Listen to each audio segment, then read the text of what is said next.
All right, so some Easter eggs. Let's talk about Easter eggs because this is always the fun part of watching this is that these shows are in a universe that we love, and there are things that you see that were in other Star Wars properties. So like ice cream makers. yeah, right, and also concepts like general concepts and things. So the first, I guess this isn't so much an Easter egg as it is an interesting development for me story wise was that they going back to what you said earlier about developing the Mandalorians a little bit, like they're starting to flesh out that lore a little bit more, um, because they during the scene where, which by the way, that rival that the Mando has a fight with, his name's Paz Vizsla. He's credited in the like his character name is in the credits. His actor is not. It's a rumor that it's Jon Favreau, that it's a cameo by Jon Favreau. And that name will sound familiar to you if you're a Clone Wars and Rebels fan. Not the first name, but like the whole Vizsla thing. Vizsla, yeah. Yeah. And the fact that like when they're fighting, what the blacksmith says to calm them down was like the last thing she says is "This is the way," and everyone repeats it, which is not a thing we've heard. Like that's new. That's a new Mandalorian thing that we haven't heard in another Star Wars property before. So they're clearly kind of fleshing out what's going on now. It's pretty clear that like someone suggests to the Mandalorian that he go and report Werner Herzog to like the New Republic or whatever, and he was like, "That's a fucking joke." And so like their entire outlook on the New Republic is pretty jaded. Their outlook on the Empire is jaded. So it's kind of interesting how they're building this up as like how the events of Return of the Jedi has had an effect on this particular microculture.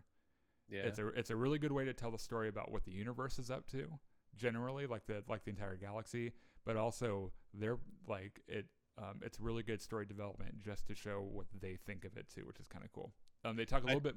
I took that line about the Republic being a joke as meaning like it hasn't been around long enough. It doesn't have legitimacy in the eyes of most people who aren't like in the core worlds or wherever the Republic was setting itself up.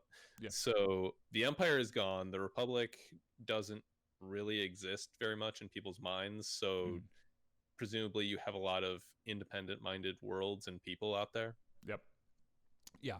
So we mentioned the ice cream machine earlier, which is a cool throwback to Empire Strikes Back, where a character named Wilro Hood could be seen running when they're evacuating Bespin.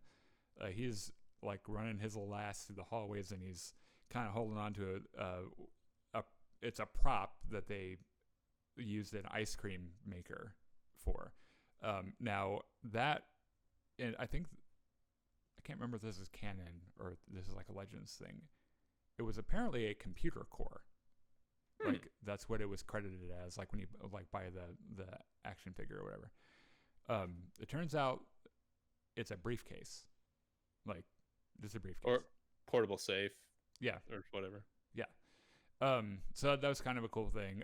If you were looking very closely, one of the shots where the Mandalorian's walking down an alleyway. Do you remember in A New Hope when the trash compactor was going and they like Han Solo tries to brace it with this like pipe thing? Yeah, that pipe thing was in like prominently displayed in the alley that he's walking down, which is kind of cool. I don't think I noticed that, but that's really cool. Yeah. Something I read about online. I can't take credit for this myself as an original thought, but someone kind of drew a parallel between the red robes that the Mandalorian, who I assume is the Mandalorian's parents, are wearing, and the robes that they're wearing in the holiday special. They're Life Day robes.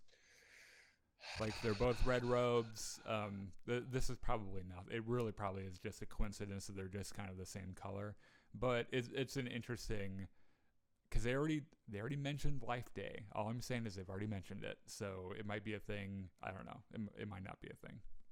Can we just never talk about the holiday special again? I will stop talking about it when they stop talking about it. Um, so, oh yeah, there's a throwaway line um, where Grief Karga is trying to get the Mandalorian to surrender Baby Yoda, and he asks him like, "Why would I trust you?" And he says, "Because I'm your only hope," which is a pretty clear, Yeah. general throwback to Star Wars. So, did you notice anything else that I missed there? We probably missed a whole bunch of stuff. Which, by the way, if you're still here, still listening, like if we missed some Easter eggs, put them in the comments so we can see them, because we don't like being the guys that missed Easter eggs. Just the mention of Carl Weathers saying in the cantina, "Go get yourself some spice," and by the time you're at your bounty, you'll not even remember it. Just spice as being the Star Wars universe word for drugs. Heroin. Yeah. Or whatever. I know in Legends, spice was